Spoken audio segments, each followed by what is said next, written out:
एक बार एक गुरु अपने शिष्यों को प्रवचन दे रहे थे। वे कह रहे थे कि कभी कभी जिंदगी एक उलझी हुई पहेली लगने लगती है। हर तरफ से परेशानियां आती रहती हैं और आप ये समझ नहीं पाते कि आगे का रास्ता क्या है। ऐसे समय में आप सोचते हैं कि खुशी और सफलता कहाँ छुपी हुई है। लेकिन क्या हो अगर कोई आपको बताए कि खुशी और सफलता इतनी दूर नहीं है। क्या हो अगर आप ये सीख ले कि जिंदगी की चुनौतियों का सामना कैसे करना है और हर परिस्थिति में खुश कैसे रहना है। आज आप यही सीखेंगे। असल में हमारी जिंदगी का नियंत्रण हमारे ही हाथों में होता है। ये हमारे कर्म और हमारी सोच ही है जिससे हम खुशियां दुखी होते हैं। हम अपने विचारों में थोड़ा सा बदलाव लाकर अपनी जिंदगी को पूरी तरह से बदल सकते हैं। जैसे एक मूर्तिकार अपनी कल्पना और कला से एक मामूली पत्थर के टुकड़े को एक खूबसूरत मूर्ति बदल देता है।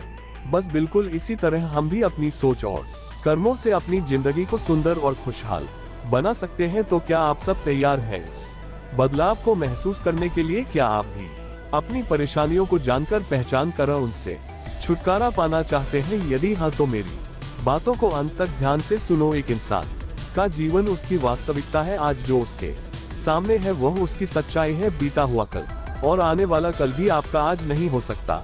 जो बीत गया वह बीत गया, वह आपका गुजरा हुआ कल था। और जो आने वाला कल है वह तो अभी तक आया ही नहीं। तो वह आपकी सच्चाई कैसे हो सकता है? इसीलिए आपकी सच्चाई आपका आज है। आपको जो भी करना है वह आज ही करना है। अब जरा सोचिए, हम अपने बीते हुए कल और अपने आने वाले कल के लिए अपना आज दांव पर क्यों लगाएं? बात यह है कि हमारे आज में अगर हमारा कोई साथी हो सकता है तो वह है हमारा दिमाग। इंसान अपने आप को अपने दिमाग से अलग नहीं कर सकता और ना ही अपनी सोच से। हाँ, लेकिन अपनी सोच को बदल जरूर सकता है। हम आज जो कुछ भी है वह हमारा एक नया रूप ही है। अब आप पहले के जमाने के लोगों, अपने दादा दादी को ही देख लीजिए। उनकी सोच और आज की पीढ़ी की सोच में जमीन आसमान का अंतर है। इंसान के दिमाग को प्रकृति ने प्रगतिशील यानी आगे की ओर बढ़ने वाला ही बनाया है। उसे समय के साथ बदलने की क्षमता प्रदान की है। वह जो आज है उसके विचारों की वजह से है। उसके जीवन का हर अनुभव उसके चरित्र और मानसिकता का बनाने का मुख्य कारण है। यही चीज या तो उसकी कमजोरी साबित हो सकती है या फिर उसकी सबसे बड़ी ताकत। हमारे बुजुर्ग अक्सर कहते थे कि लालच बुरी भला है, लेकिन लालच आखिर है क्या? ये हमारी सोच की ही एक उपज है। ये हमारे अंदर की एक भावना है और अगर हम चाहें तो इसे अपने दिमाग से हटा भी सकते हैं। ये जो इच्छाएं होती हैं ये हमारे जीवन की परेशानियों का सबसे बड़ा कारण है। परस्पर विरोधी इच्छाएं कठिनाइयां, रंज और दुख लाती हैं। किसी महापुरुष ने कहा था कि सारी आफत इच्छा और काम वासना में है, नहीं तो इस दुनिया में सर्वथ ही सर्वत है। एक बार किसी ने गौतम बुद्ध से पूछा कि इस दुनिया में आंतरिक शांति पाने का कोई एक रास्ता है क्या? तो बुद्ध ने उत्तर दिया कि अपने दिल की हर लालच, हर इच्छा को वहां से निकाल फेंको। ऐसा कहते हैं कि इंसान सिर्फ और सिर्फ उसके विचारों से ही बना होता है।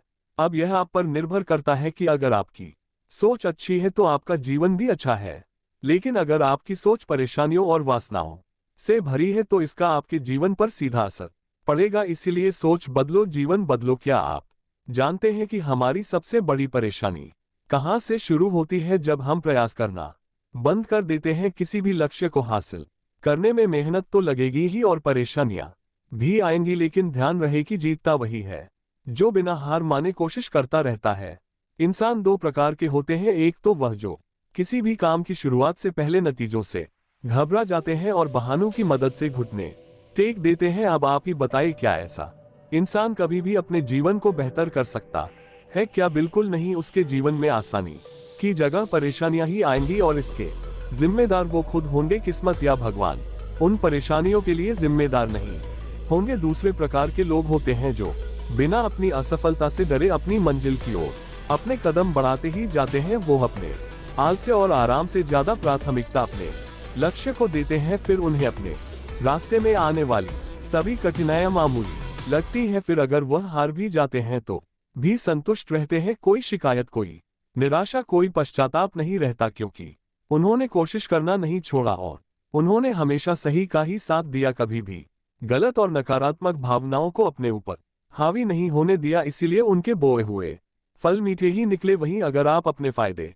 के लिए किसी के साथ कुछ गलत करेंगे तो आपके साथ कभी भी अच्छा नहीं होगा। यह एक ब्रह्मांडी नियम है कि जैसा बोओगे वैसा ही काटोगे। अक्सर लोग इस नियम से डर जाते हैं और उन्हें लगता है कि नियम का सीधा संबंध दंड यानी सजा से होता है। ऐसा नहीं है। नियम का मतलब होता है सिद्धांत। अगर आप नियमों का पालन करेंगे तो आपके साथ सब सही होगा, और अगर आप नियमों को भंग करेंगे तो सजा मिलनी तो जरूरी है। अब अगर कोई भी नियम सजा देता है तो उसका मुख्य उद्देश्य उस इंसान की सुरक्षा होती है। अब ये जो सर्वव्याप्त ब्रह्मांडी नियम है कि जैसी करनी वैसी भरनी, अगर आप इसका पालन करेंगे तो यह आपके लिए ही अच्छा है, और अगर इस नियम की अवहेलना करेंगे तो इसमें आपका ही नुकसान है। अंततः चुनाव आपका ही है। मुश्किलें यानी परेशानियां हमारे साथ हमेशा रहती हैं। जब हम बच्चे होते हैं, बड़े हो जाते हैं या बुजुर्ग हो जाते हैं, परेशानियां हमारा साथ कभी नहीं छोड़ती। लेकिन जैसे जैसे हमारी उम्र बढ़ती है और हम अपने बीते सालों पर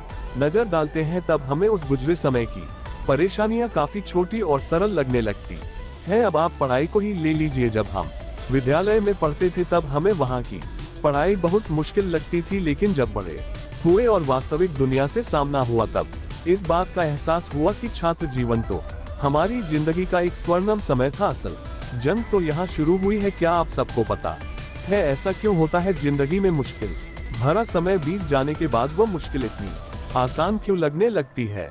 क्योंकि तब तक हम उस परेशानी की गहराई को समझ चुके होते हैं, उसके आदी हो चुके होते हैं। अगर वापस से हमें वैसे ही मुश्किलों का सामना करना पड़े तो हम अपने पुराने अनुभव की वजह से उसका अच्छे से और ज्यादा चतुराई से सामना कर पाएंगे। अचानक समस्या जाने पर घबरा जाना एक आम बात है, लेकिन हमें यहीं पर संभलना है। जब हम घबराते हैं तो गलतियां कर बैठते हैं। इसीलिए अपने दिमाग पर नियंत्रण करना और उसमें चल रहे विचारों को समझना बहुत जरूरी है। अगर आपने ये रुकावट पार कर ली तो समझो नी गायब हो जाएगी। मानसिक स्थिरता सबसे जरूरी चीज है, क्योंकि मुश्किल समय में आपको गलत तरीके अपनाने के विचार भी आते हैं, लेकिन इन विचारों पर लगाम लगाना ही असल परीक्षा है। अगर आप अपनी परेशानियों का दोष दूसरों पर डालेंगे तो कभी भी उस परेशानी से निकल नहीं पाएंगे। जीवन की आधी से ज्यादा परेशानियों का मुख्य कारण यही है कि इंसान अपने विचारों को और अपने दिमाग को सही से संतुलित नहीं कर पाता। किसी ने बिल्कुल ठीक ही कहा है कि आप सबसे ज्यादा धैर्य एक धैर्यहीन इंसान के साथ रहकर ही सीख सकते। अगर आप उसके धैर्यहीन स्वभाव के साथ खुद भी अपना धैर्य खो देंगे तो फिर उस परिस्थिति का सामना कैसे कर पाएंगे?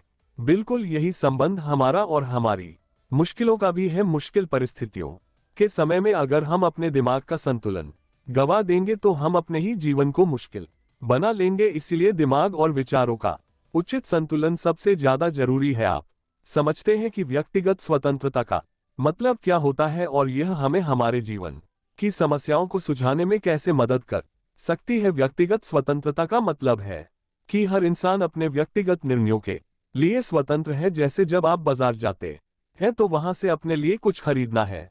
क्या खरीदना है और क्या नहीं, ये पूरी तरह से आपकी व्यक्तिगत पसंद होती है। आप किसी पर भी कुछ खरीदने के लिए दबाव नहीं डाल सकते। इसी तरह व्यक्तिगत स्वतंत्रता का अर्थ है कि हर इंसान अपने विचारों का जिम्मेदार खुद होता है। आप सिर्फ अपने विचारों को बदलने की और उन्हें सही दिशा में लगाने की जिम्मेदारी ले सकते हैं, लेकिन दूसरों के विचारों की नहीं। एक पवित्र इंसान दूसरे अपवित्र इंसान की सोच या जीवन को नहीं बदल सकता, लेकिन हाँ, वह अपने आत्मज्ञान की यात्रा में मिले अच्छे अनुभवों से दूसरे को समझा जरूर सकता है। जब भी कोई अनुभवी व्यक्ति हमें हमारे जीवन से संबंधित कोई सलाह दे तो हमें यह नहीं सोचना चाहिए कि मैं उसकी सलाह क्यों लूं, मैं जो कर रहा हूं वही सही है। कभी कभी हमें अपने से ज्यादा अनुभवी लोगों की बात मान लेनी चाहिए, क्योंकि वे उस मुसीबत से पहले ही गुजर चुके होते हैं। अगर आप उनकी बात नहीं मानते फिर जो भी परिणाम रहेगा उसके जिम्मेदार आप खुद होंगे। अगली चीज की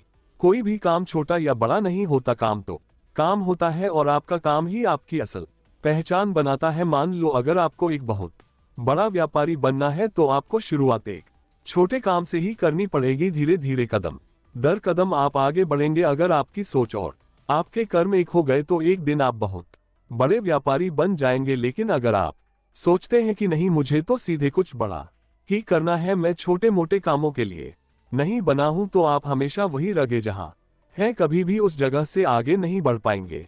ध्यान रखिएगा कि बादलों के ऊपर उड़ने वाला एक बाज भी अपनी ऊंची उड़ान की शुरुआत जमीन से ही करता है। जब हम समझ जाते हैं कि हर काम की अपनी एक अहमियत है तो कोई काम छोटा नहीं लगता। असल में कर्म करते रहना ही असल जिंदगी है। हमारी शारीरिक और मानसिक क्रियाएं ही जीवन का असली सार हैं। जो लोग ज्यादा मेहनत करते हैं जैसे मजदूर, किसान या सिपाही, वो लोग शारीरिक रूप से ज्यादा मजबूत होते हैं उन लोगों से जो सिर्फ एक जगह बैठकर काम करते हैं। इसी तरह जो इंसान ज्यादा मानसिक कार्य करता है और जिंदगी का हर फैसला सोच समझ कर लेता है, वह अमर हो जाता है। उसे उसकी समझदारी के लिए मरने के बाद भी याद किया जाता है। हमारे कर्म बीज की तरह है, जो आज हम बोते हैं वही कल हमें फल देंगे। आलसी इंसान नकारात्मक ऊर्जा को ही आकर्षित करता है, वही मेहनती इंसान अपने छोटे से छोटे काम में भी मेहनत और सफलता के बीच बोता है, इसीलिए उसे हर काम में सम्मान और सफलता मिलती है। आप जो भी काम करते हैं, बड़ा या छोटा, उसकी इज्जत कीजिए, वह भी आपको इज्जत दिलाएगा। हमारे दिमाग में सही और गलत की जंग हमेशा चलती रहती है। जीवन की हर परिस्थिति में हमारे दिमाग में दोनों तरह के विचार आते हैं। सही विचार यानी अच्छे और कल्याणकारी विचार, और गलत विचार यानी ऐसे विचार जिसमें सिर्फ हमारा ही फायदा हो और सामने वाले का नुकसान।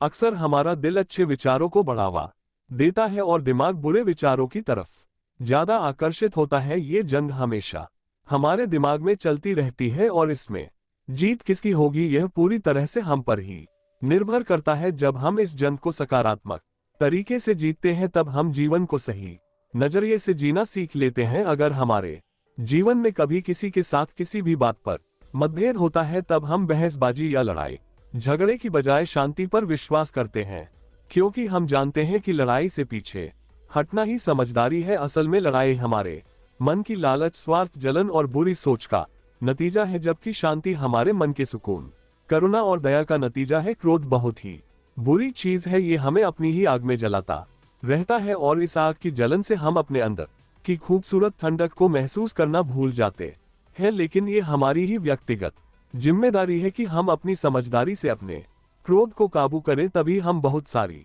मुश्किलों से बच सकते हैं। क्रोध पर काबू पाने का एक आसान तरीका है और वह है लंबी और गहरी सांसें लेना और छोड़ना। जब भी आपको क्रोध आए और कुछ भी समझ में ना आए तो आप यह अभ्यास कर सकते हैं। आपका क्रोध जल्दी शांत हो जाएगा और फिर आप उस परिस्थिति का शांति व स्थिरता से सामना कर पाएंगे। गुस्से में लिए हुए फैसले हमेशा हानिकारक साबित होते हैं, इसीलिए क्रोध से बचें और अपने जीवन के जरूरी फैसलों को इस आग से हमेशा बचा कर रखें, क्योंकि क्रोध हमेशा मूर्खता से शुरू होता है और पश्चाताप पर समाप्त। दोस्तों, उम्मीद है कि आपको इस वीडियो से बहुत कुछ सीखने को मिला होगा, और अगर वीडियो पसंद आए तो वीडियो को लाइक और चैनल को सब्सक्राइब जरूर करें। धन्यवाद। आए